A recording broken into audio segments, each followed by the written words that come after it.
إن الحمد لله نحمده ونستعينه ونستغفره ونعوذ بالله من شرور أنفسنا ومن سيئات أعمالنا من يهده الله فلا مضل له ومن يضلل فلا هادي له وأشهد أن لا إله إلا الله وحده لا شريك له وأشهد أن محمدا عبده ورسوله يا أيها الذين آمنوا اتقوا الله حق تقاته ولا تموتن إلا وأنتم مسلمون يا أيها الناس اتقوا ربكم الذي خلقكم من نفس واحدة وخلق منها زوجها وبث منهما رجالا كثيرا ونساء واتقوا الله الذي تساءلون به والأرحام إن الله كان عليكم رقيبا يا أيها الذين آمنوا اتقوا الله وقولوا قولا سديدا يصلح لكم أعمالكم ويغفر لكم ذنوبكم ومن يطع الله ورسوله فقد فاز فوزا عظيما وإن خير الكلام كلام الله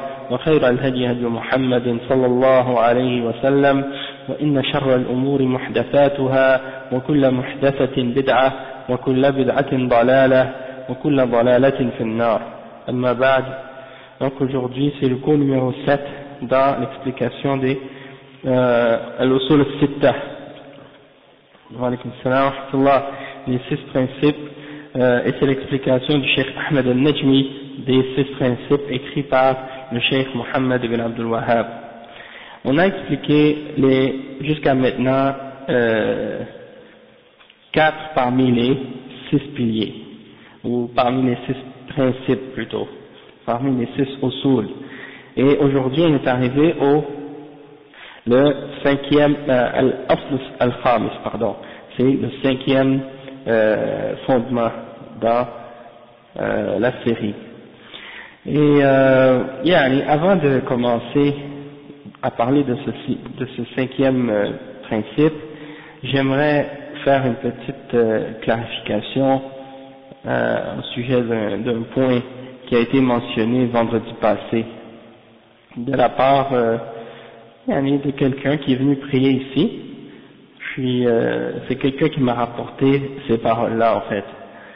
C'est que il y avait une discussion entre 2 personnes et il y a une personne des 2 qui a dit à l'autre qu'elle était salafi.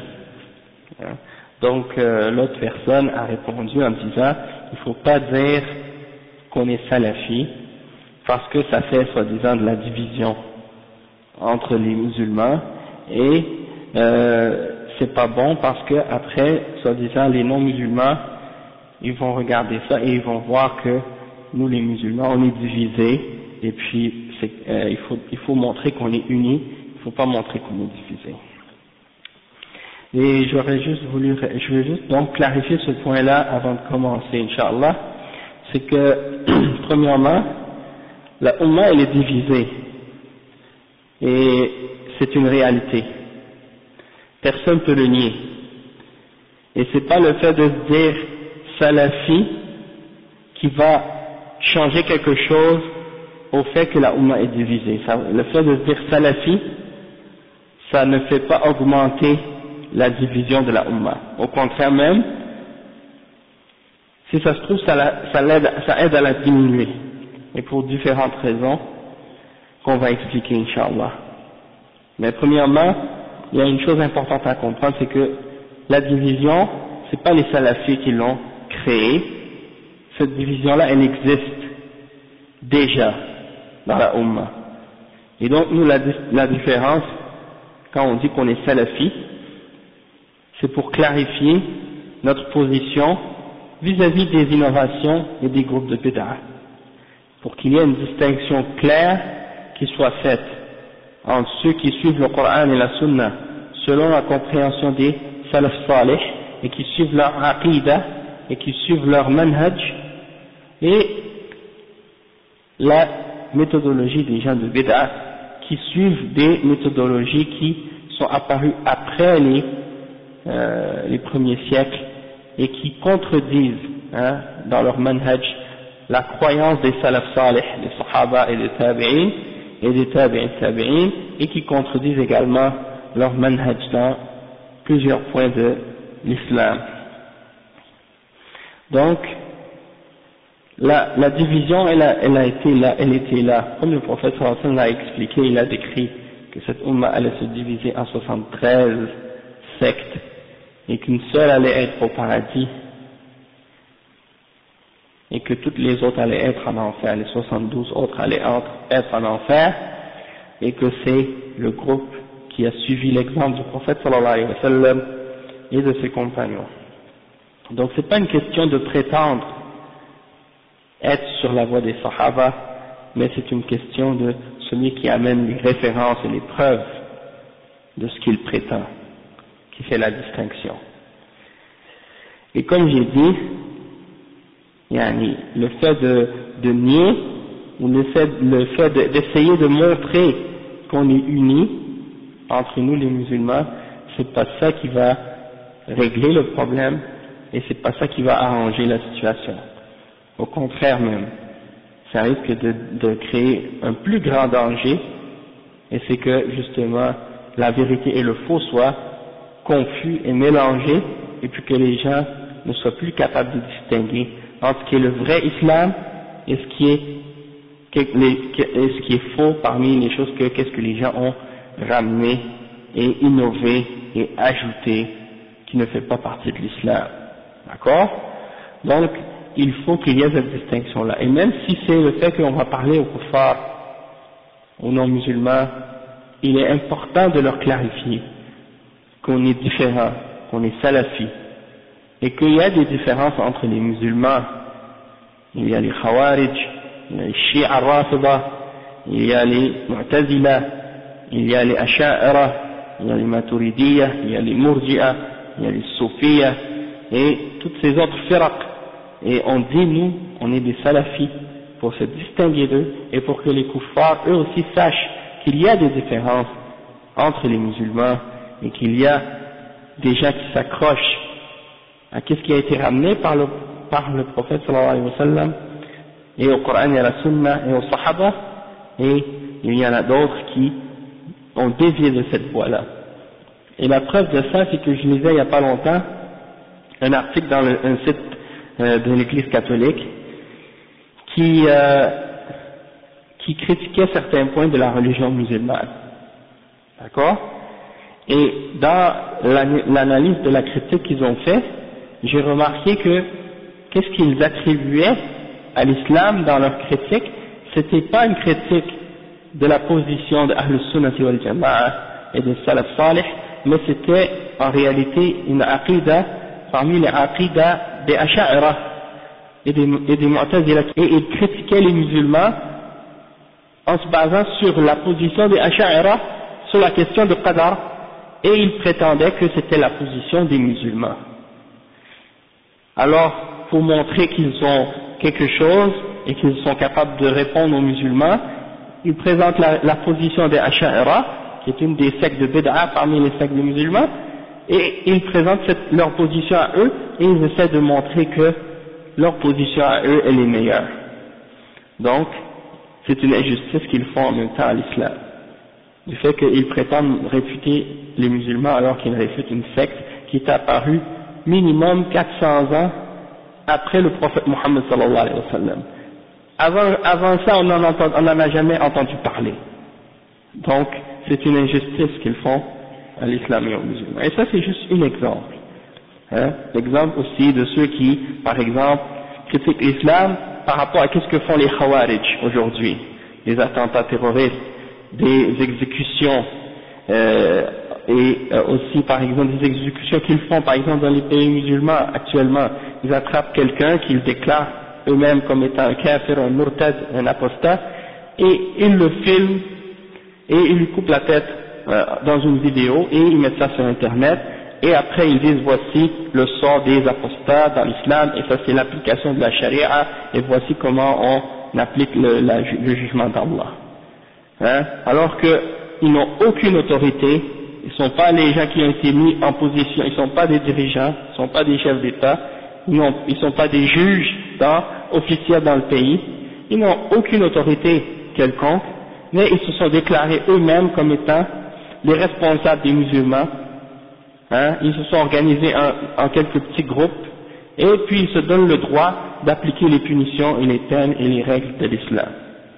Ça c'est la voie des Khawarij, hein, aussi qui font des attentats terroristes ou des attentats suicides, hein, toutes ces affaires-là, et après ils prétendent que ça c'est l'islam. Alors qu'est-ce qu'ils font ces kuffars?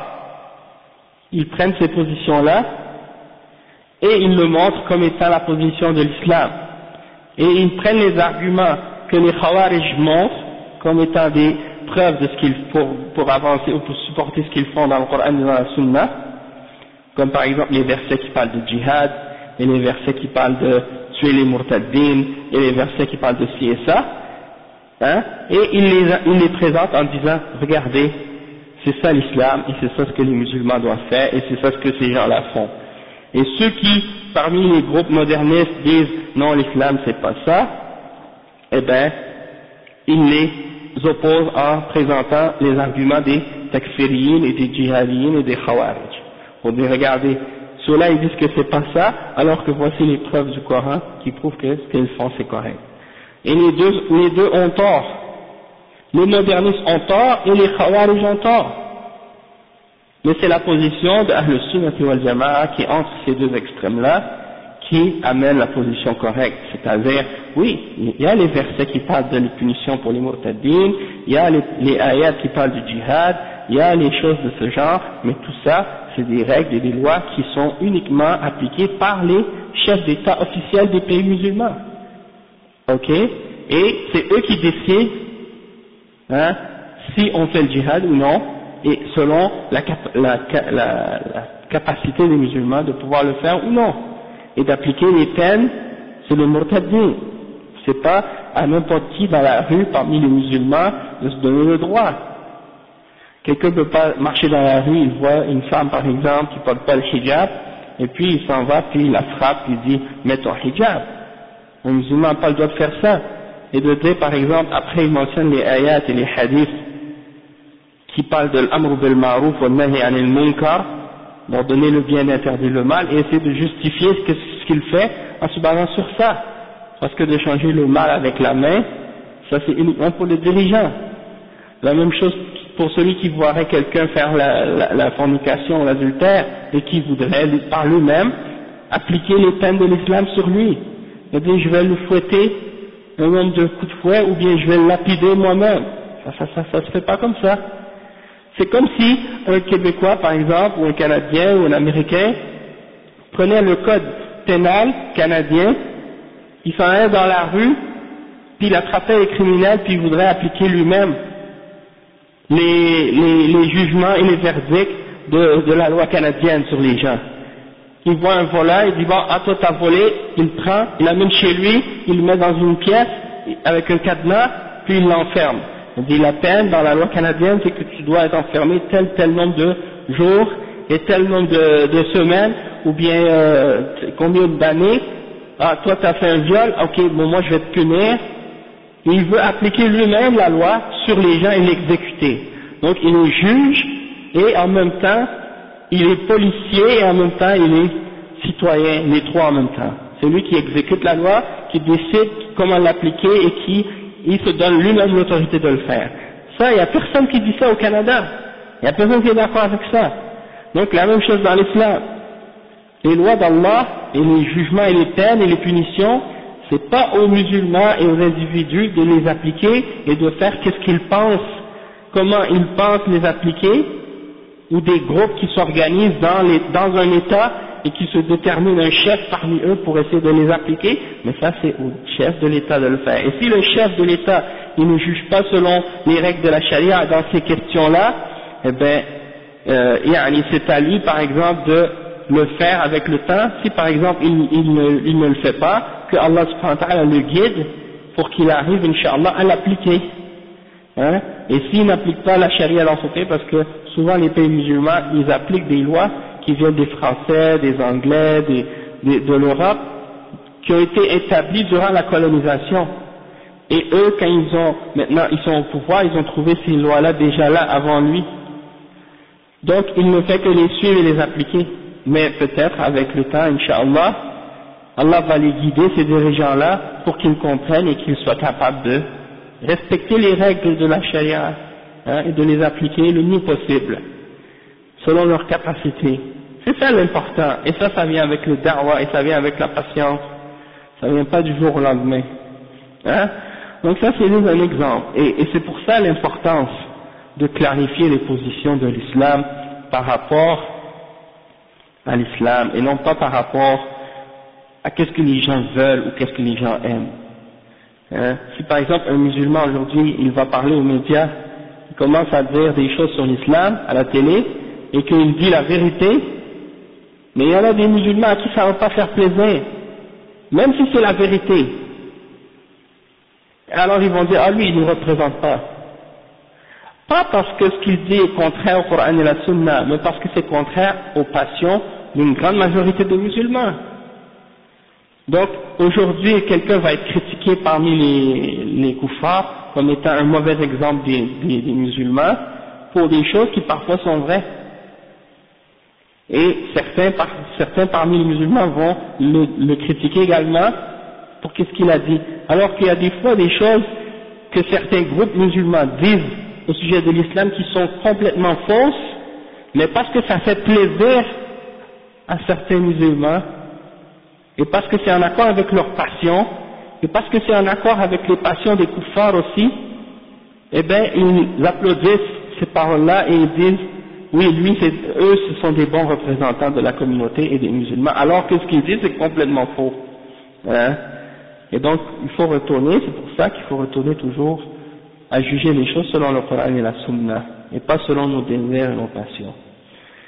D'accord? Donc, pour revenir au point, c'est que nous on dit qu'on est salafi, et le fait que les kuffars sachent qu'il y a des divisions entre les musulmans, premièrement, ça dérange pas, parce que premièrement, eux-mêmes les kuffars, ils le savent mieux que la plupart des musulmans qu'il y a des divisions entre les musulmans.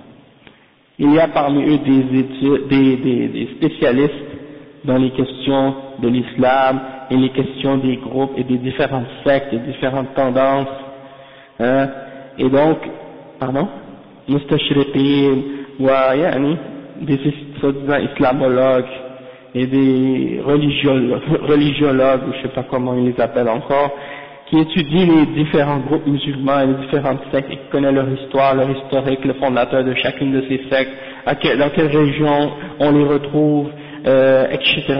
Ils étudient les pays musulmans d'une façon vraiment méticuleuse et précise. Donc, c'est pas un secret pour eux, et c'est pas en faisant semblant qu'on est ensemble unis qu'on va réussir à les tromper là-dessus. Au contraire même. C'est en apprenant comme il faut les fondements de notre aqidah et d'apprendre les principes et les fondements de Ahl Sunnah wal Jama'a et de la aqidah des salafs, et c'est la seule façon qu'on va arriver à réunir les musulmans sur quelque chose de solide et à travailler réellement sur quelque chose de sérieux. C'est pas en juste fermant les yeux sur nos erreurs puis en disant oui, travaillons nous tous ensemble pour s'unir, et alors qu'on est tous, chacun tire de son côté la couverture de son côté pour essayer de dire c'est nous qui sommes sur le haqq et les autres sont sur le batil. Mais ils le disent pas ouvertement, ils le disent entre eux, tandis que quand ils sont ensemble, ils font semblant qu'ils sont tous d'accord. Donc on va, Inch'Allah, continuer donc l'explication de notre livre aujourd'hui. Et le point c'est al-asl al-khamis. Cheikh Muhammad ibn Abdul Wahhab, il dit dans ce point-là, al-asl al-khamis, bayan Allah subhanahu wa ta'ala awliya illah, wa tafriqihi baynahum, wa bayna al-mutashabbihin bihim min a'da'i Allah al-munafiqin wal-fujjar. ويكفي في هذا آية من سورة آل عمران وهي قوله تعالى قل إن كنتم تحبون الله فاتبعوني يحببكم الله، وآية في سورة المائدة وهي قوله تعالى يا أيها الذين آمنوا من يرتد منكم عن دينه فسوف يأتي الله بقوم يحبهم ويحبونه، وآية في سورة يونس وهي قوله تعالى ألا إن أولياء الله لا خوف عليهم ولا هم يحزنون الذين آمنوا وكانوا يتقون. ثم صار الأمر عند أكثر من يدعي العلم أنه من هداة الخلق وحفاظ الشرع وأن الأولياء لا بد فيهم من ترك اتباع الرسل ومن تبعهم فليس منهم ولا بد من ترك الجهاد فمن جاهد فليس منهم ولا بد من ترك الإيمان والتقوى فمن تعهد بالإيمان والتقوى فليس منهم يا ربنا نسألك العفو والعافية إنك سميع الدعاء. Donc ça c'est le cinquième fondement. Le chef il dit que Allah subhanahu wa ta'ala a clarifié dans son livre qui sont ses alliés, qui sont les awliya, ok, qui sont ses alliés. Awliya c'est le pluriel du mot wali en arabe, et al-wali ça veut dire quelqu'un qui est rapproché, quelqu'un qui est aimé, quelqu'un qui est allié, hein, qui fait confiance, etc., des choses comme ça. Et donc ça c'est le terme wali dans la langue arabe. Toutefois quand il est traduit en français dans certains livres et dans certains écrits qui sont traduits en français sur l'islam, c'est traduit d'une façon fausse ou erronée par le terme saint. Et c'est une très grave erreur en réalité de traduire le terme wali par le mot saint ou par la sainteté comme al-walaya. La raison pourquoi c'est une fausse traduction, c'est parce que le terme saint ou la sainteté dans la religion catholique, c'est une chose tout à fait différente que cette notion de walaya ou de cette notion de wali dans l'islam. D'accord? Dans la religion catholique, le saint, c'est quelqu'un qui a été canonisé par l'Église. C'est le pape qui décide qui devient un saint ou qui n'est pas un saint. Et une fois qu'il est canonisé et qu'il est accepté comme étant un saint, il devient ou il entre dans la liste de ceux pour qui chez eux il est permis de le prendre comme un intercesseur ou un intermédiaire entre les hommes et Dieu pour demander à Dieu de prier pour nous ou des choses de ce genre. Donc ça c'est tout à fait différent que le sens du mot wali dans l'islam, d'accord? Mais qu'est-ce qui s'est passé à travers l'histoire? C'est qu'il y a eu des mélanges, il y a eu des amalgames qui ont été faits à travers le temps, et les termes islamiques de walaya ont été mélangés avec les concepts des autres religions, et ils ont été interprétés d'une façon incorrecte à cause de ça. Donc, dans les mouvements ou les groupes qu'on appelle Soufiyya ou bien Tasawwuf, il y a eu cet amalgame-là justement, et c'est pour ça qu'on retrouve chez eux la notion de wali qui est tout à fait contraire à la notion islamique de al-walaya. Et qu'est-ce que ça signifie d'être un wali? D'accord? Et on en a parlé de ça dans les durus qu'on a fait au sujet de la réalité du soufisme. On a fait des durus là-dessus, haqiqat al-tasawwuf, et donc celui qui veut avoir plus de détails là-dessus, s'il va dans notre site, il va trouver le dars ou les cours qu'on a fait sur ce sujet-là, mais on va juste aujourd'hui donc expliquer ou faire un petit résumé de ça. Donc le cheikh il explique que Allah a clarifié dans le Coran qui sont les awliya, qui est le vrai wali. Et il a distingué entre eux, parce qu'il n'y a pas seulement une seule sorte de wali. Il y a les awliya, les alliés d'Allah, puis il y a les awliya du shaitan. D'accord? Et Allah il les mentionne dans le Coran. Hein? الذين آمنوا الله سبحانه وتعالى الله ولي الذين آمنوا يخرجهم من الظلمات إلى النور والذين كفروا أولياءهم الطاغوت يخرجونهم من النور إلى الظلمات. Donc il y a les alliés d'Allah et il y a les alliés du shaitan, et il y a beaucoup d'autres versets qui mentionnent ça aussi. Donc Allah a distingué entre les awliya et ceux qui essaient de ressembler aux awliya ou qui veulent se prétendre comme étant des awliya parmi les ennemis d'Allah et parmi les hypocrites et les pervers. Et c'est clair, pour clarifier la vraie signification dans l'islam des awliya, on peut se référer à certains versets dans le Coran, comme par exemple, le cheikh a mentionné le verset 31 dans Surat Al-Imran, qui dit aux messagers d'Allah, dit aux hommes, si vous aimez réellement Allah, alors suivez-moi, et Allah va vous aimer. Donc ça c'est Ayatul Imtihan, le verset du test, pour savoir qui est vraiment un wali d'Allah subhanahu wa ta'ala, ou qui aime réellement Allah, parce que les soufis, ils prétendent tout le temps qu'ils sont ceux qui aiment Allah, d'accord, et ils parlent tout le temps de l'amour. Toutefois il y a des conditions, il y a des règles pour montrer qu'on est vraiment parmi ceux qui aiment Allah subhanahu wa ta'ala. C'est pas suffisant juste de le prétendre avec la bouche comme les soufis, mais il faut que ce soit selon des règles et selon des conditions.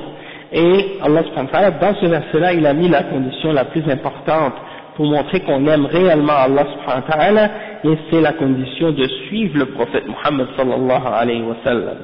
Ensuite, il mentionne une autre ayah dans Surat Al-Ma'idah, dans Surat Al-Ma'idah, c'est le verset 54. Ô vous qui avez cru, ô les croyants, celui d'entre vous qui apostasie de sa religion, sachez qu'Allah subhanahu wa ta'ala va faire venir un peuple qui l'aime et que Allah aime, c'est-à-dire qui aime Allah subhanahu wa ta'ala et que Allah aime, et par la suite il les décrit. Donc pour être parmi ceux que Allah aime, et pour être parmi ceux qui aiment Allah subhanahu wa ta'ala, il faut avoir les caractéristiques qui sont mentionnées par la suite. أذلة على المؤمنين أعزة على الكافرين يجاهدون في سبيل الله ولا يخافون لومة لائم. C'est-à-dire ils sont humbles envers les croyants et fiers et puissants envers les mécréants, et ils combattent ou ils luttent. يجاهدون في سبيل الله, ils luttent dans le chemin d'Allah et ils ne craignent le blâme d'aucun blâmeur. Ça veut dire, quand ils vont faire ça, quand ils vont suivre le chemin d'Allah, quand ils vont combattre ou lutter dans le chemin d'Allah, et quand ils vont être durs envers les non-croyants, et quand ils vont être humbles envers les croyants, ils vont se faire blâmer par les gens pour leur attitude et pour leur comportement, et on va les critiquer, on va les blâmer, mais eux, ils ne vont pas se sentir mal devant ces critiques ou devant ces blâmes, et ils ne vont pas craindre ou avoir peur de ces critiques-là, bien au contraire. Donc le prophète sallallahu alayhi wa sallam, dans un hadith, il nous a enseigné, il nous a dit de dire la vérité, même si elle est amère. An taqulu al-haqq walau kana murran. Et il a dit aussi de ne pas craindre le blâme de personne quand c'est une question qui a rapport avec de suivre la vérité. D'accord? Donc, ça veut dire, dans ce verset-là, ça veut dire que même s'il y a des gens, par exemple, qui vont quitter l'islam, c'est pas grave. Allah subhanahu wa ta'ala n'a pas besoin d'eux. Il va faire venir d'autres musulmans, d'autres personnes, qui eux n'ont pas peur, qui eux vont suivre la vérité, même si ça dérange les autres. Ils vont pas avoir peur des blâmes de personnes, et ils vont lutter dans le chemin d'Allah subhanahu wa ta'ala. C'est ça ce que ça veut dire ce verset. Donc ça c'est des exemples de ceux qui sont réellement les awliya d'Allah. T'as une question, Issa?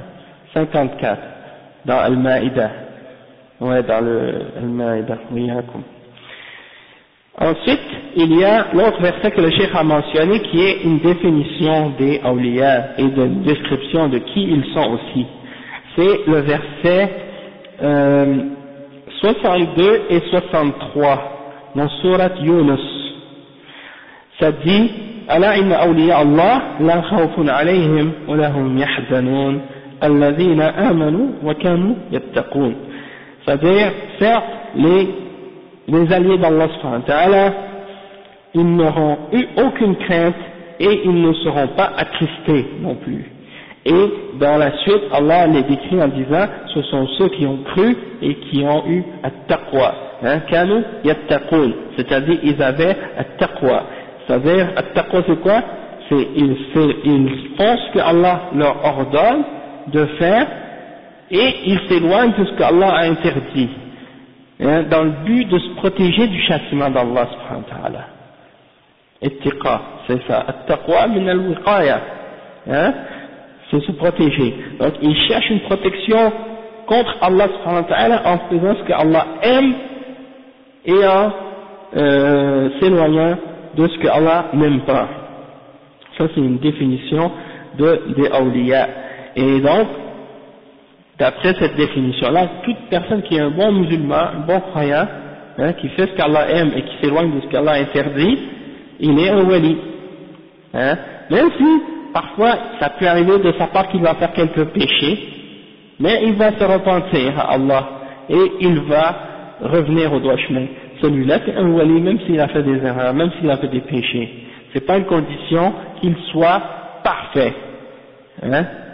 Parce que les awliya ou les walis chez les soufis, les saints chez les soufis, une des conditions pour qu'il soit un wali, selon eux, c'est qu'il soit parfait. C'est-à-dire qu'il ne fasse jamais de péché. Ça c'est une de leurs conditions. Et la même chose pour les chiites, d'accord? Donc ça c'est un exemple. Chez les imams, chez les chiites c'est comme ça, et chez les soufis c'est la même chose. Et ça, bien entendu, c'est contraire au principe de l'islam de Ahl Sunnah wal Jama'a. Et ils ont aussi comme condition qu'il faut qu'ils fassent des miracles. Il faut qu'ils fassent des miracles, des choses karamat, comme ils appellent, des choses hors de l'ordinaire. Et parmi les miracles qu'ils font, des fois, c'est de la sorcellerie et d'essayer de prétendre de connaître l'avenir et des choses de ce genre, et ce qui n'a aucun rapport avec les miracles en réalité, mais c'est plutôt les shayatines qui les aident à faire ces choses-là. Et non, c'est ça. C'est ça. Donc ils croient que, par exemple, il y en a qui vont juste même des fois faire des tours. Ils jouent des tours aux gens. Ils font des trucages ou des trucs de ce genre pour leur faire croire qu'ils font des choses qui sont miraculeuses alors qu'en réalité c'est des mensonges. Aussi des fois les gens, comme ils voient quelqu'un qui fait le ruqya et ils pensent que c'est un wali, ou qui fait des guérisons, des trucs de ce genre, et ils pensent que c'est un wali. Alors que des fois c'est des sahara, c'est des magiciens, c'est des sorciers, des gens qui font toutes sortes de choses qui sont contraires à l'islam. Ils contactent les djinns, les shayatines, et en réalité, ils n'ont rien à voir avec des walis ou des awliya. C'est comme par exemple, dans l'Afrique de l'Ouest, ils appellent parfois les marabouts, et les gens vont chez eux pour avoir des gris-gris ou des trucs de ce genre, et ils pensent que ça c'est des awliya, et qu'est-ce qu'ils font? C'est des karamat. Donc ça c'est des exemples. Après, qu'est-ce qu'il dit le cheikh? Il dit ثم صار الأمر عند أكثر من يدعي العلم أنه من هداة الخلق وحفاظ الشرع إلى أن الأولياء لابد فيهم من ترك اتباع الرسل. Une autre chose aussi parmi les caractéristiques des soufis, le wali chez les soufis, c'est qu'il ne peut pas être un wali tant qu'il n'a pas commencé à contredire la charia et abandonner l'exemple du prophète sallallahu alayhi wa sallam et de ceux qui les ont suivis. Jazakallahu khayran. Donc, tu vois que parmi eux, par exemple, il y en a qui ont abandonné la salat, il y en a qui ont abandonné le wudu, il y en a qui ont abandonné le saum, il y en a qui vont habiter même dans les déchets, dans les dépotoirs, dans les poubelles, ils vont vivre avec les chiens, et ils pensent que de faire ça, c'est une sorte de façon pour se briser notre nafs, pour soi-disant arriver à pour s'élever au niveau des gens. Exactement. C'est ça. Le zuhd au début de l'islam, ça avait toute une autre signification que qu'est-ce que c'est devenu par la suite chez les soufis. Ils ont ramené une autre définition du zuhd qui n'a rien à voir avec l'islam. Et ils prétendent que c'est ça le tasawwuf. Ou bien ils disent que al-zuhd c'est at-tasawwuf, c'est de se purifier notre âme. Sauf que les moyens qu'ils utilisent soi-disant pour se purifier leur âme, c'est des moyens qui sont en dehors de la charia. Selon eux, c'est pas dans le Coran et dans la Sunna, c'est des moyens qui ont été révélés soi-disant à leur shuyukh, et donc ils suivent ces moyens-là qui n'ont aucune référence ni dans le Coran ni dans la Sunna. C'est ça. Le zuhud, c'est pas quelque chose qui est dans l'argent, ou par exemple le fait d'être pauvre, de mettre des vieux vêtements déchirés et de se détacher du monde et d'aller vivre dans une montagne.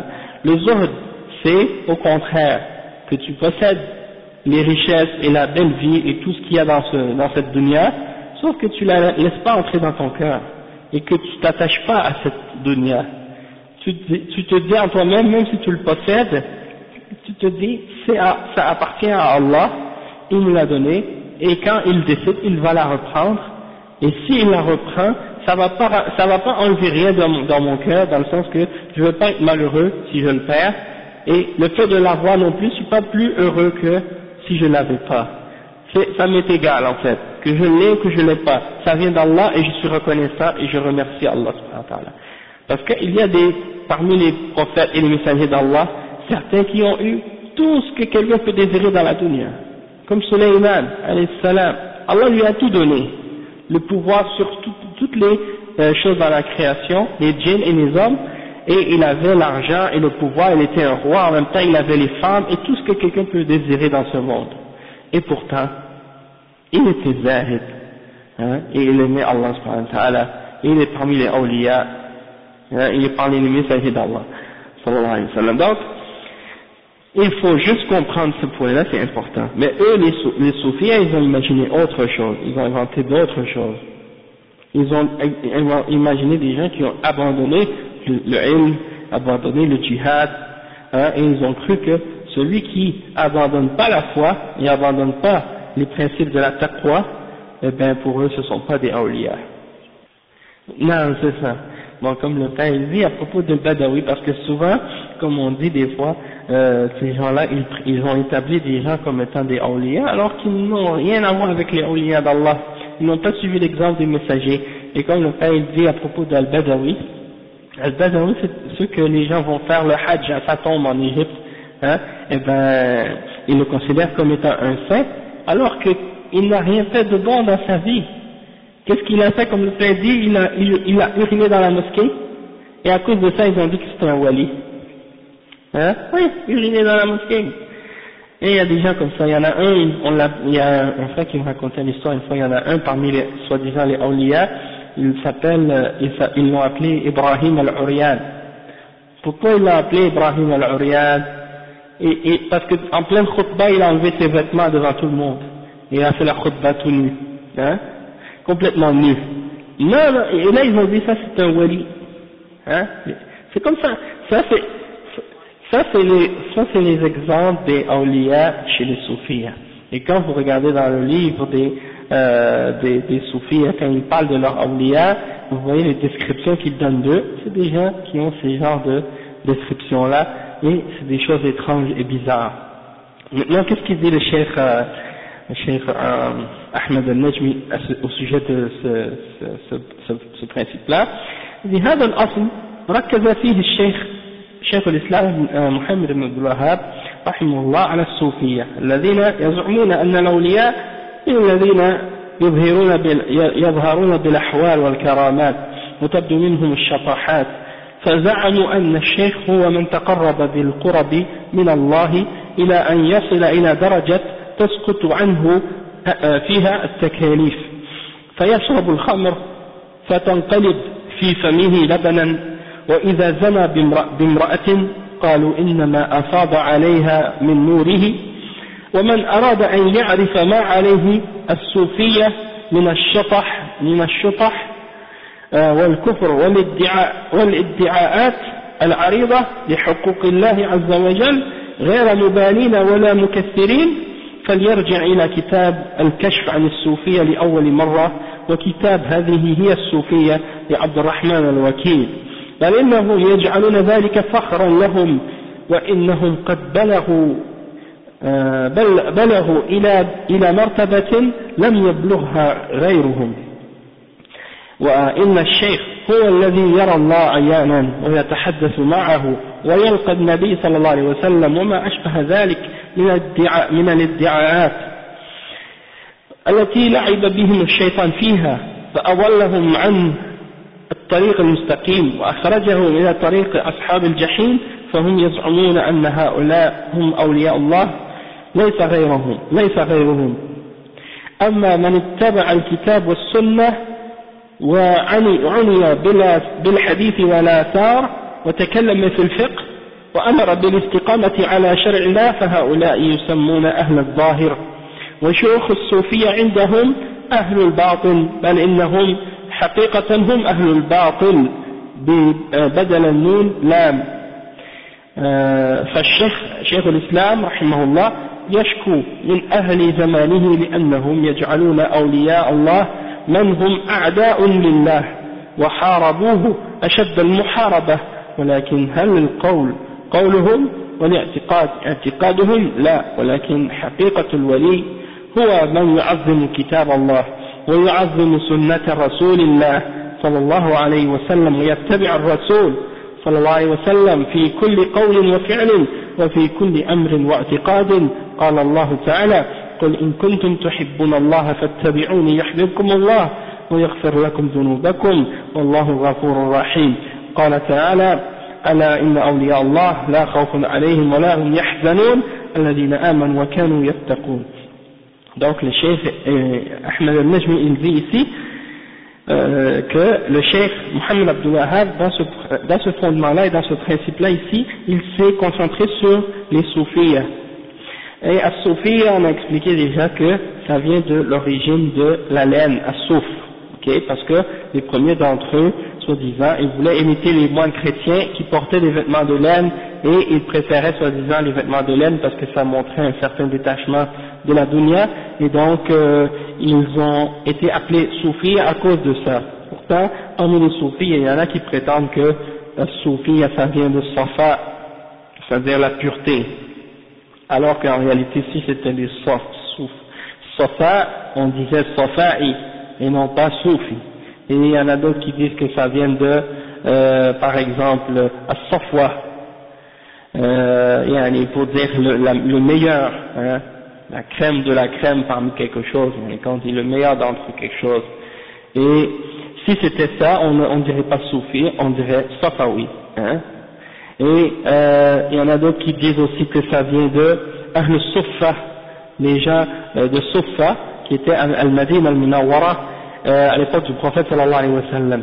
Et c'est des gens qui venaient, qui arrivaient à Médine pour faire le hijra, ils n'avaient pas d'argent, ils n'avaient pas d'endroit pour habiter, alors ils habitaient dans un coin de la mosquée et on les appelait Ahl Suffa. Toutefois, Ahl Suffa, c'était pas des gens qui avaient choisi d'être pauvres ou qui avaient choisi de rester à cet endroit-là, mais c'est parce qu'ils n'avaient pas le choix. Et c'était pas un groupe de personnes particuliers, c'était des gens qui arrivaient, et il y en a d'autres qui arrivaient, d'autres qui s'en allaient, c'est-à-dire ils restaient pas définitivement Ahl Suffa, tous là dans ce coin-là, dans la mosquée. Ils restaient là jusqu'à temps qu'ils soient capables de s'organiser pour faire du commerce ou quelque chose. Quand ils avaient assez d'argent, puis ils étaient prêts, ils sortaient, ils restaient pas toujours à cet endroit-là. Et il y a eu parmi des sahaba qui étaient là, puis après un certain temps, ils ont pris un endroit pour vivre en dehors de la mosquée, puis c'est ça, comme Abu Huraira et d'autres, ils sont pas restés indéfiniment parmi ces gens-là. Donc c'est pas un groupe distinct qui s'est distingué du reste des sahaba, etc., et qui ont choisi la pauvreté et le retrait, etc. Donc cette analogie-là, elle est fausse, et si c'était le mot soufi qui venait de cette origine de Ahl Suffa, on ne dirait pas soufi, on dirait soufi, hein, pour Ahl Suffa.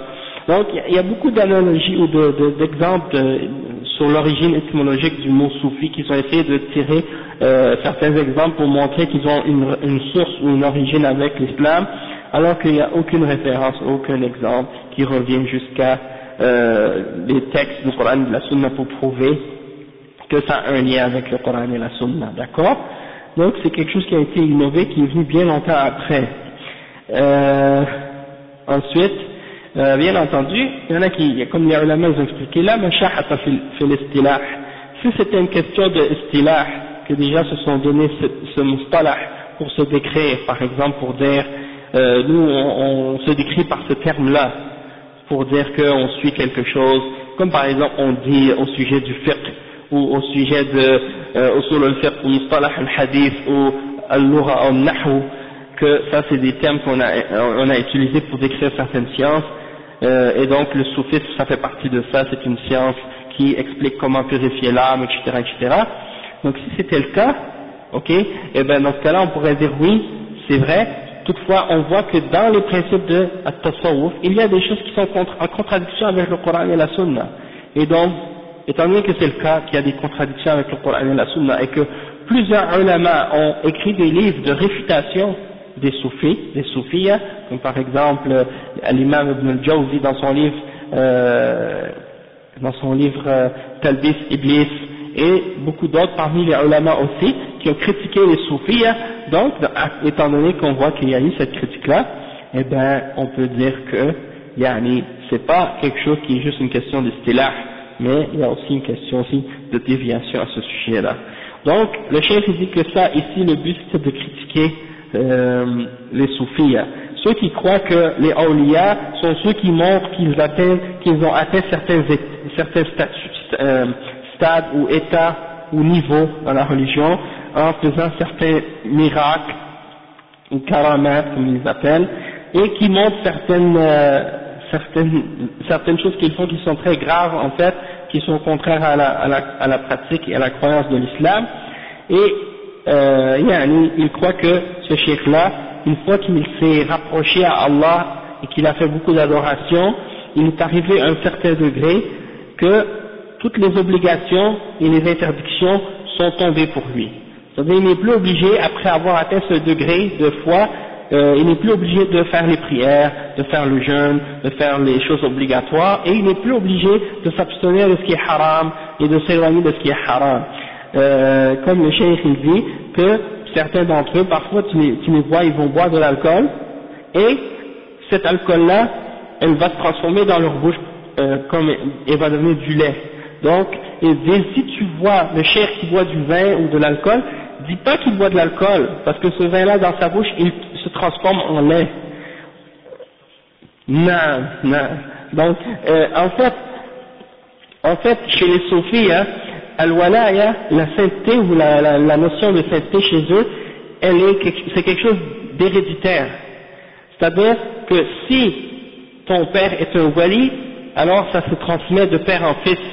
Donc, des fois, par exemple, chez certains soufis, quand leur cheikh était un homme qui, par exemple, avait une apparence ou une certaine apparence de piété, etc., qui portait une barbe et des choses de ce genre, s'il a eu des enfants, eh ben, ces enfants, ils vont hériter automatiquement de la walaya.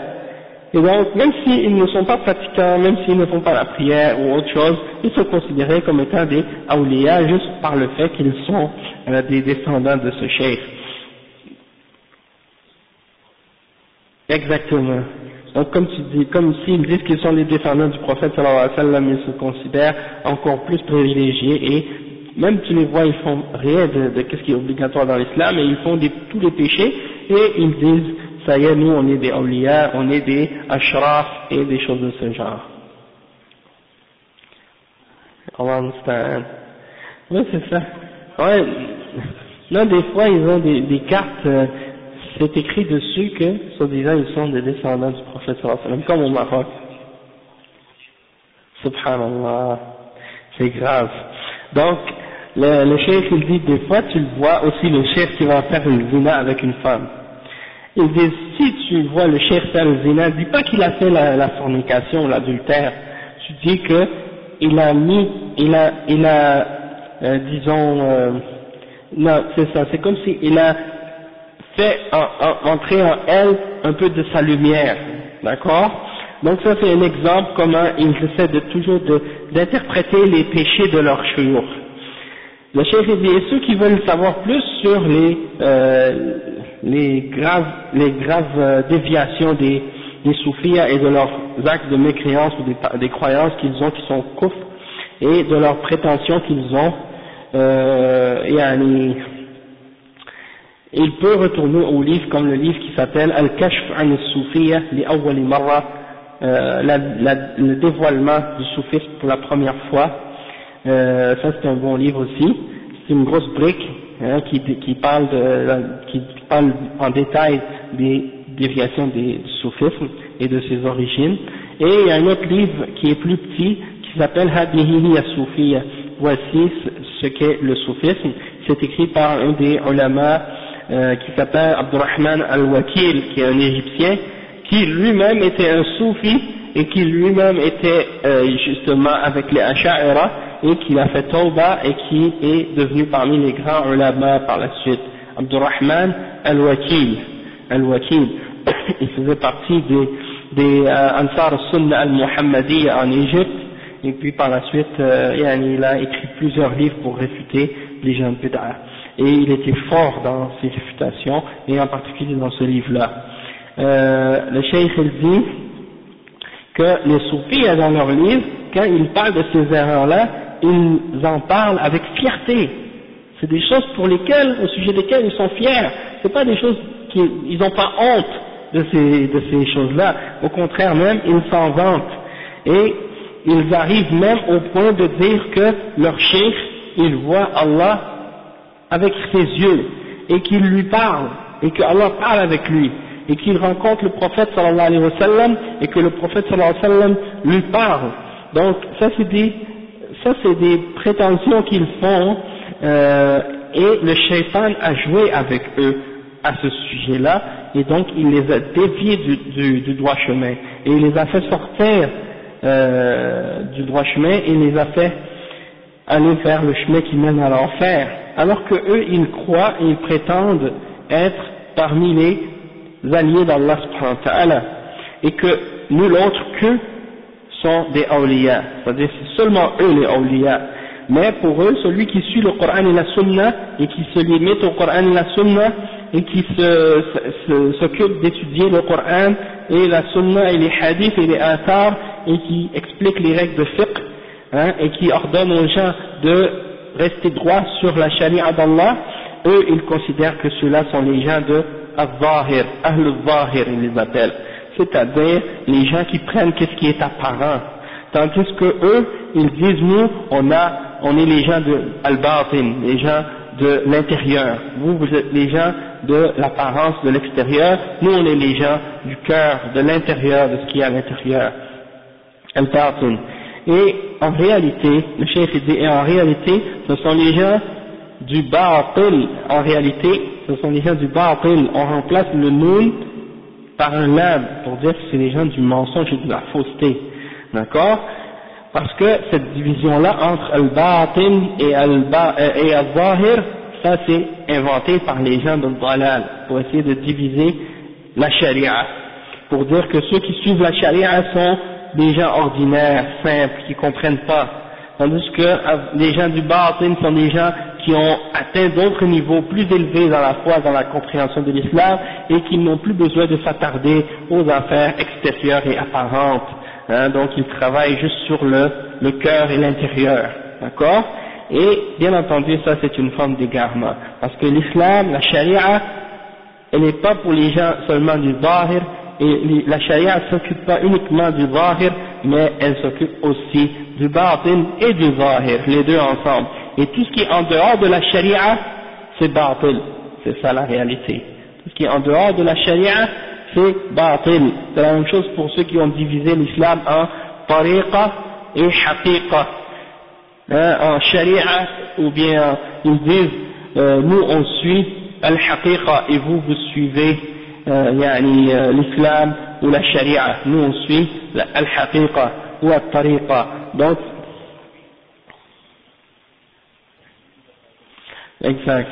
comme le frère il dit, ils disent que des fois les élèves, le cheikh, il leur prescrivent à leurs initiés un certain nombre de azkar ou de dhikr que le cheikh a prescrit pour ses initiés, pour ses fidèles qu'on appelle les mourides, qui suivent leur cheikh.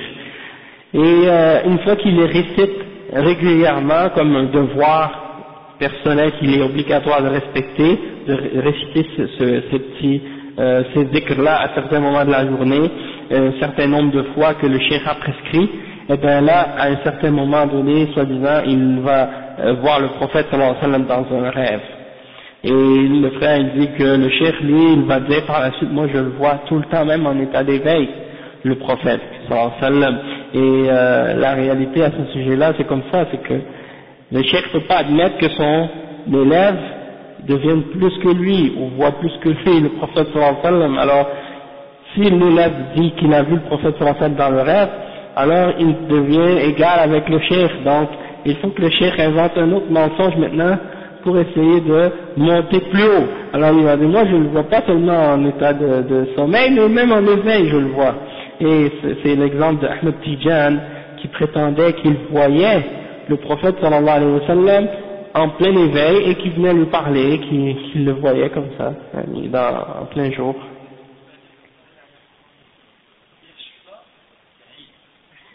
Subhanallah. Donc il coupe les mots et il interprète, il fait d'autres mots avec les mots dans le Coran. Et non. Subhanallah. Donc comme le frère il dit, exemple que les soufis par exemple, des fois en ce qui concerne le zahir et le batin, ils font un peu comme les sectes ésotériques qui interprètent le Coran d'une autre façon, qui ont une connaissance soi-disant secrète de la signification des versets du Coran et que personne ne peut la comprendre excepté eux. Donc ils prennent un verset, ils vont dire par exemple ce verset-là, par exemple, comme Man dhal ladhi yashfa'u 'indahu illa bi'izni, qui peut intercéder auprès de lui excepté sans sa permission.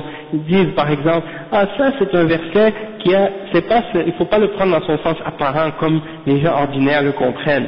Ils disent, moi je connais sa signification secrète qui est cachée. Et qu'est-ce qu'il fait pour l'interpréter en réalité? C'est qu'il coupe les mots dans le verset. Non seulement il prend pas les mots qui sont tels qu'ils sont écrits, mais il les coupe. Ils vont couper un mot comme man dalla ou zalla zi. Donc il coupe les mots comme ça.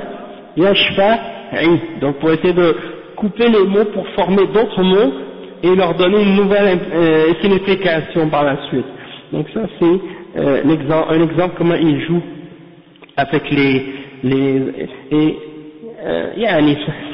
ça dépend. Il y en a parmi eux que leurs paroles arrivent à des niveaux de kufr, mais il y en a d'autres c'est juste dalal, c'est juste des égarés. On dit que eux c'est des gens de bid'a, des gens de dalal, ils ne sont pas en dehors de l'islam, mais il y en a d'autres qui sont en dehors de l'islam, tu vois, parmi eux. Naam, c'est ça. Attends. Il y a un point aussi à propos de cet exemple-là, il y a les Qadianiyya qui disaient,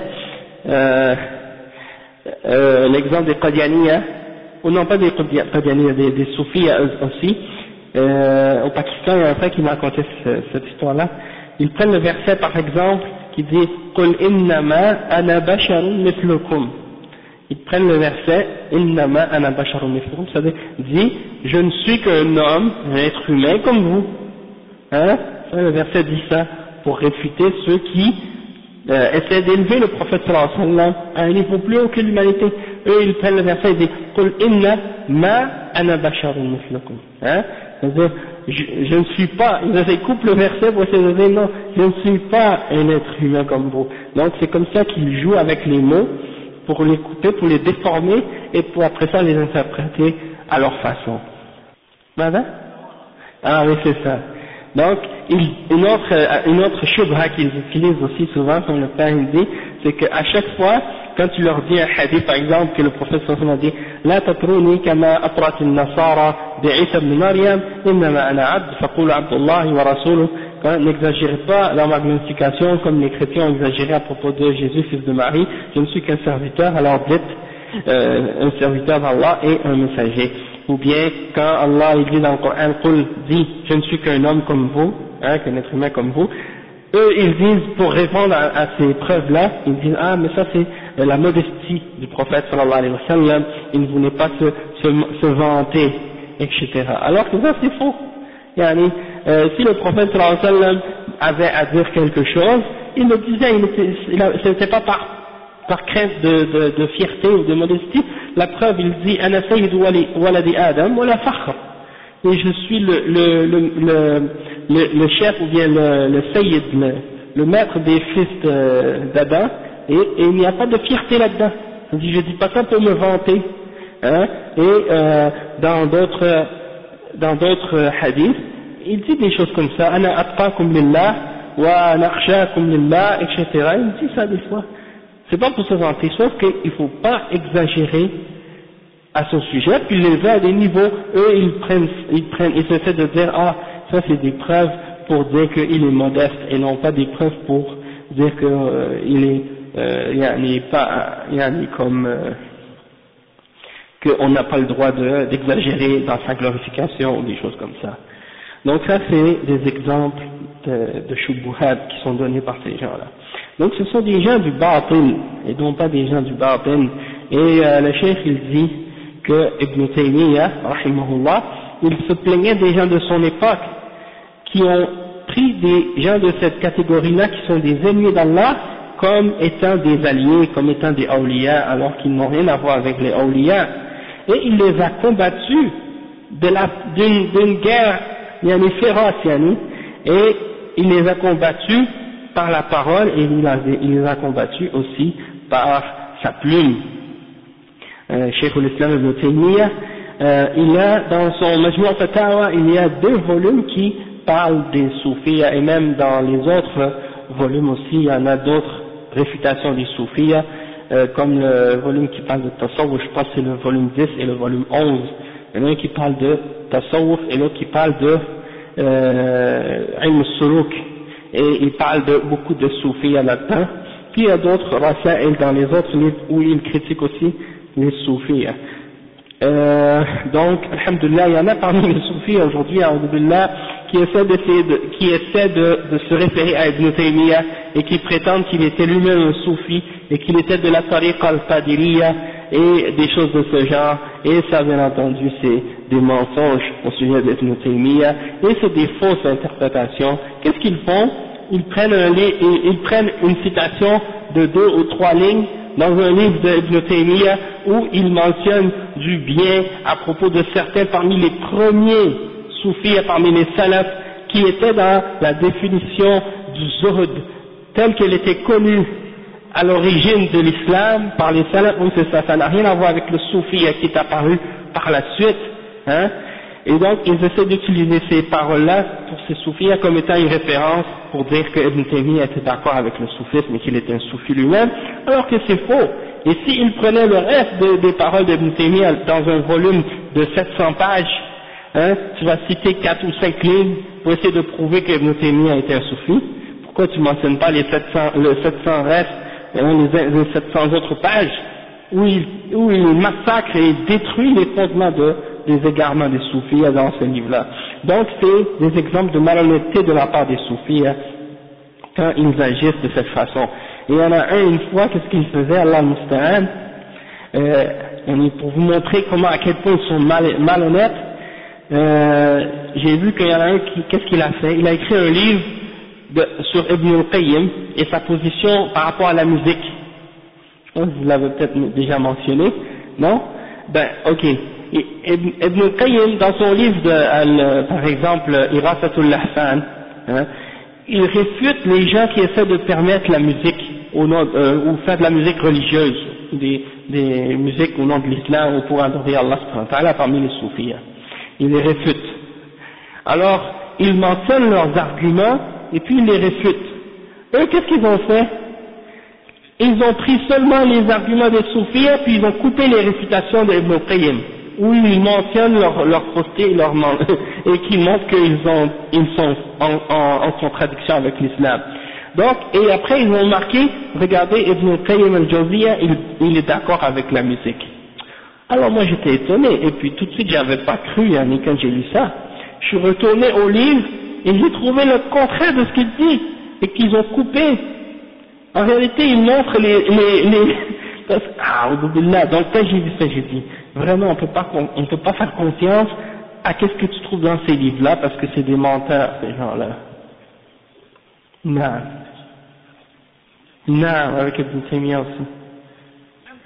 Non, c'est pas ça. Il y a même les Ahbash, ils ont écrit dans leur livre que Ibn Taymiyyah a dit que Ibn Taymiyyah a dit que le prophète Mohammed sallallahu alayhi wa sallam s'assoit sur le trône avec Allah subhanahu wa ta'ala. D'accord? Et quand tu retournes à la page et au volume où ils disent qu'Ibn Taymiyyah a dit ça, tu vois que c'est une citation qui est attribuée à Ibn Jarir al-Tabari. Et c'est une narration qu'il mentionne. Et c'est pas de ses paroles à lui, c'est des paroles qui ont été attribuées à Ibn Jarir al-Tabari, que certains savants auraient dit ça. Et il ne dit pas du tout qu'il est d'accord avec cette citation-là. Maintenant, si tu retournes à la référence de Ibn Jarir al-Tabari, et pour vérifier est-ce que c'est authentique ou non, parce que pour nous, c'est une question d'authenticité. Si c'est authentique, et si c'est vrai, on l'accepte. Et on l'accepte tel que les salafs l'ont accepté, dans le sens qu'on va dire, min ghayri takyifin wala tashbihin wala ta'tilin wala tamthil. Comme les salafs ont dit. C'est vrai. Souvent, donc c'est des gens, les gens de bid'a, ils sont malhonnêtes et injustes dans leur façon d'attaquer, de critiquer les ulama. Ils n'ont pas aucune crédibilité et aucune, comment on dit, ils n'ont pas aucune honnêteté dans le scientifique, amana ilmiya comme on dit, ils n'ont pas aucune fiabilité et honnêteté scientifique lorsqu'ils critiquent un opposant. Contrairement aux ulama d'Ahl Sunnah wal Jama'a, quand ils critiquent les opposants, ils mentionnent leurs paroles telles quelles et ils les critiquent telles quelles. Et parfois même, ce que j'ai remarqué même dans les écrits des ulama, non seulement ils les critiquent tels quels, des fois ils rajoutent des arguments à leurs arguments pour dire peut-être qu'il a oublié des arguments par lesquels il pourrait nous attaquer ou nous critiquer, donc il en rajoute pour lui, pour renforcer encore plus, soi-disant son idée, puis après il la réfute et il l'écrase au complet. Donc c'est pour te dire, c'est pas comme les philosophes quand ils parlent des sophistes, ils disent le bonhomme de paille, l'homme de paille, c'est-à-dire quand tu veux détruire ton ennemi, tu présentes son opinion d'une façon ridicule et fausse pour la réfuter plus facilement, pour montrer aux gens que tu veux convaincre que tu es en train de l'écraser et de le détruire ses arguments. Mais quand tu as le haq, tu n'as pas besoin de faire ça. Exactement, voici, oui, exactement, parce qu'on n'a pas besoin de mentir quand la vérité est claire, elle est claire. Donc, c'est pour cette raison-là. Et donc, alhamdoulilah. Et comme le cheikh il dit, Ibn Taymiyyah, il les a combattus, et il dit, la réalité du wali, c'est quoi? C'est celui qui a un respect et qui honore le livre d'Allah subhanahu wa ta'ala, et qui honore et qui respecte la sunna du messager d'Allah sallallahu alayhi wa sallam, et qui suit le messager d'Allah sallallahu alayhi wa sallam dans toutes ses paroles et dans toutes ses actions et dans toutes les questions et dans la croyance. Comme Allah subhanahu wa ta'ala il dit au messager d'Allah, si réellement vous aimez Allah, alors suivez-moi. Et Allah vous aimera et il vous pardonnera vos péchés, et Allah est pardonneur et miséricordieux. Et il dit aussi, Ala inna awliya Allah la khawfun alayhim wa la hum yahzanun alladhina amanu wa kanu yattaqun. C'est-à-dire, certes, les alliés d'Allah, les awliya d'Allah sont ceux qui n'ont aucune crainte, n'auront aucune crainte et ils ne seront pas attristés. Ce sont ceux qui ont cru et qui ont craint Allah subhanahu wa ta'ala. Ensuite, le cheikh dit, أي الذين آمنوا بالله وكانوا يتقون الله ويفعلون أوامره ويجتنبون نواهيه ويؤمنون بالله ويؤمنون بوعده ووعيده وبعثه ولقائه وجنته وناره ويجاهدون في سبيل الله ذلك بألسنتهم وأقلامهم وسيوفهم هؤلاء هم الأولياء. ولقد أوضح الفروق بين أولياء الرحمن وبين أولياء الشيطان شيخ الإسلام ابن تيمية رحمه الله في كتابه المسمى بالفرقان بين أولياء الرحمن وأولياء الشيطان. ألا إن أولياء الله هم أهل الحديث ومتبع الآثار والمدونون لها والعاكفون على حفظها وتدوينها والعمل بها والدعوة إليها وهؤلاء هم أولياء الله. فإياك أن تخدع وأن يجتاحك الكذابون أصحاب الادعاءات الكاذبة وبالله التوفيق. Donc le cheikh il termine ce cinquième point ou ce cinquième principe en disant que les awliya d'Allah, ce sont ceux qui ont cru en Allah et qui craignent Allah subhanahu wa ta'ala, qui ont at-taqwa et qui appliquent les commandements d'Allah et qui s'éloignent ou s'écartent des interdictions d'Allah subhanahu wa ta'ala, et ils croient en Allah et ils croient en sa promesse et en sa menace, et ils croient en la résurrection et en sa rencontre, c'est-à-dire qu'ils vont rencontrer Allah subhanahu wa ta'ala, et ils croient en son paradis et en son enfer, et ils luttent dans le chemin d'Allah subhanahu wa ta'ala par leur langue, par leur plume et par leur épée. Et ceux-là sont les awliya d'Allah, sont les alliés d'Allah subhanahu wa ta'ala.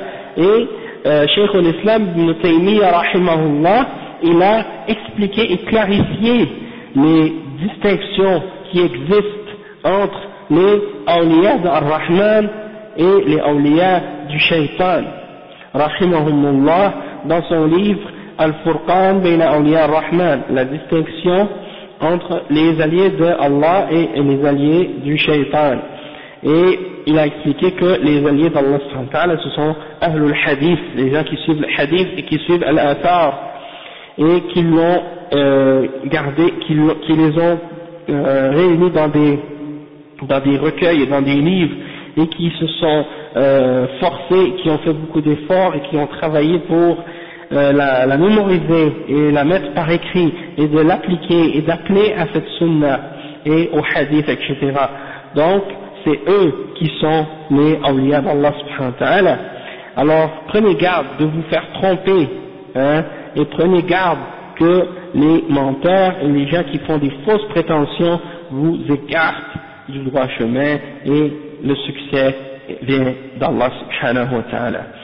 Donc ça c'est pour clarifier ce cinquième point parmi les points qui ont rapport avec les 6 principes ou les 6 usul que le cheikh Mohammed ibn Abdul Wahhab a voulu clarifier dans cette petite risala. Et il reste Inch'Allah le 6e point qu'on va Inch'Allah clarifier Inch'Allah la semaine prochaine, mercredi prochain, et probablement que ce sera le dernier cours Inch'Allah la semaine prochaine. Et le 6e point, on va détailler qu'est-ce que c'est. C'est un point très important, et surtout dans l'époque actuelle où on vit, c'est une shubha qui est très présente actuellement. S'il y a d'autres choses qui doivent être dites, c'est aussi que les soufis, par exemple, parfois ils essaient de dire que ceux qui sont montrés comme étant des soufis qui ont dévié, qui ont certaines pratiques qui sont soi-disant extrémistes parmi eux, ils essaient toujours de dire, par exemple, non, le soufisme c'est pas ça, le vrai soufisme c'est ça, ou le vrai soufisme c'est nous, qu'est-ce qu'on fait, nous, qu'est-ce qu'on pratique nous, et les autres sont pas des vrais soufis, d'accord? Et ça en réalité c'est juste une prétention qu'ils font, parce que le problème justement avec la réalité du soufisme, c'est que le soufisme, eh ben il a mis le visage, et il n'est pas défini par les soufis. Donc n'importe qui peut faire quelque chose et prétendre que ce qu'il fait c'est le soufisme, et quelqu'un ne peut pas le critiquer ou lui dire qu'est-ce que tu fais, c'est pas le soufisme, parce que justement le soufisme c'est basé sur des principes établis par des êtres humains et non pas établis par le Coran et la Sunna. Donc quelqu'un peut faire n'importe quoi au nom du soufisme et toujours prétendre qu'il est un soufi. Donc les autres soufis vont dire ah mais qu'est-ce qu'ils font eux, c'est pas correct, hein, comme par exemple certains soufis, hein, certaines turcs soufis, hein, qui font certaines pratiques, par exemple qui se rendent des aiguilles dans les yeux ou les joues ou dans le ventre, des trucs comme ça, qui font des danses, qui se balancent à gauche, à droite, qui font toutes sortes de pratiques bizarres, et ils disent que ça c'est le soufisme. Et il y en a d'autres qui vont dire non, ça c'est pas vraiment le soufisme, ça c'est des gens qui essaient de mentir sur le soufisme, ou qui font des choses fausses au nom du soufisme.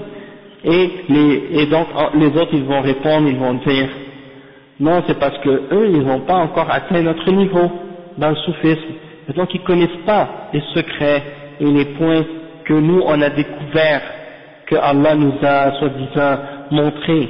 Parce que les soufis ils croient qu'ils reçoivent des commandements ou des règles d'Allah directement, ou du prophète sallallahu alayhi wa sallam directement. Alors c'est pour ça que entre eux ils sont toujours en train de se dire nous on est les vrais soufis et les autres sont pas les vrais soufis.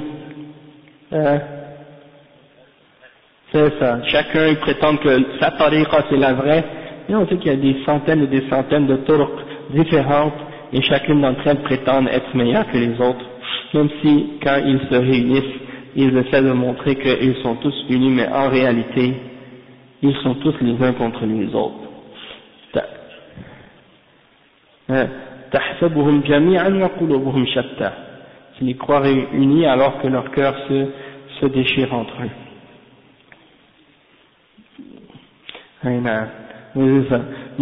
Comme Ibn Taymiyyah il a dit مخالفون للكتاب مختلفون في الكتاب ومتفقون على مخالفة الكتاب.